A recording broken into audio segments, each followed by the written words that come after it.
We staan hier bij Emerce Travel met Maksim Izmaylov, CEO en founder of Winding Tree. De open source en non-profit bedrijf eigenlijk helemaal op blockchain gebaseerd. Maksim, welcome. Thank you very much for being here.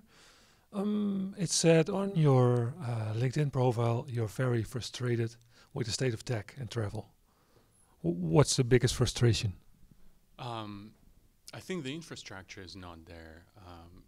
Again, I come from the software engineering background. That's what I was just talking about in my talk. And those are two different worlds, the software engineering conferences and travel conferences, for example. Mm-hmm. It's just completely different. I worked with a few different startups. I work with startups all the time. I co-founded a conference in San Francisco for travel startups, for software engineers, where we talk all the time about those things. And that's one of the major points of frustration is that, for example, if you want to access hotel inventory or airline inventory or access pretty much any system in the travel space, it's very hard to do. And that's absolutely necessary for innovation. In Silicon Valley, we have this mantra of breaking things, failing fast, not because you want to fail, but because you want to discover all those different options that don't work in order to find the thing that works. And blockchain, is that what will save travel, perhaps? Well, I don't know, to be honest, but it's a good bet right now, so that's why I'm working on it. Of course, I wouldn't go as far as saying that blockchain will save the world or save an industry. It's definitely here to stay, and we'll see how it's going to change things, and it's a very, very exciting technology. What are the biggest changes you see right now? Do you just work in Winding Tree is now, I think, 3 years old?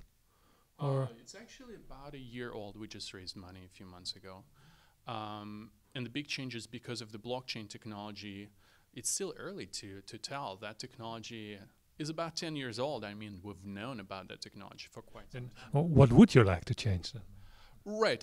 What we would like to change is on our website. We would like to see, an open ecosystem where travel companies could collaborate with each other and talk to each other, exchange data, and transfer money to each other within seconds instead of, facing the hurdles that are out there today. Okay. And blockchain is all about being decentralized. What is so wrong with a centralized travel branch? Do you have 2 hours to talk about it? There are, of course, different cons, different downsides of centralized systems. And again, that was the motivation for Satoshi Nakamoto, for example, to create Bitcoin 10 years ago. If a system is centralized, it's easily manipulated by the party that controls that system. If some hacker has access to that centralized system and to all the data that that system has, it's a big problem for all the users of that system. Blockchain solves this and a few other problems. And it's a completely different world. It's a little bit hard to wrap your head around the changes that that technology will bring. And the best thing right now that the viewers of this interview and visitors of this conference and other conferences about blockchain can do is educating themselves about this technology, just reading as much as they can. This is a very exciting space, of course. I'm biased, but I think this technology will change the world for the better. You're working now with airlines like Lufthansa.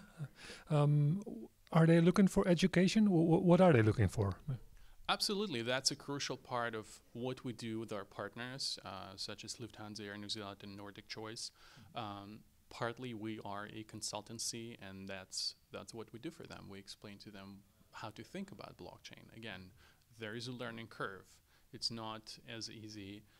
It took me a while to understand that technology. That's totally fine. But we are open as an organization, as a nonprofit. A part of what we do is consulting, so we're welcoming all the travel companies to come to us and talk about these things and the possibilities for those companies to change their businesses and to adapt their businesses to the changing world of technology.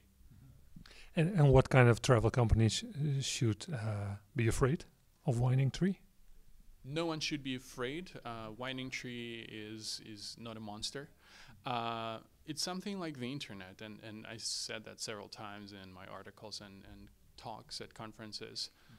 Winding Tree is the internet for the travel industry. It brings a lot of possibilities. I don't think it's something. Should we be afraid of new technologies? Absolutely not. And again, we're a nonprofit. Our goal is not to disrupt anything. Our goal is to help the travel industry to be more successful, to make more money, to make travel faster, better, cheaper, all those things.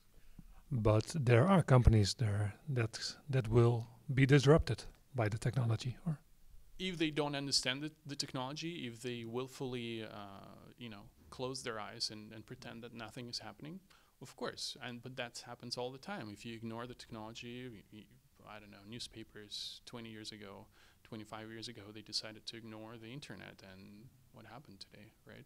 Some companies have survived, and some companies are thriving. News companies are thriving on the internet. And again, that's what I'm talking about in my talks. Educate yourself about technologies. And of course, if you are not fast enough in terms of adapting your company to this ever-changing technology landscape that we live in today, we live almost in the singularity, if I can borrow the words of Ray Kurzweil, right?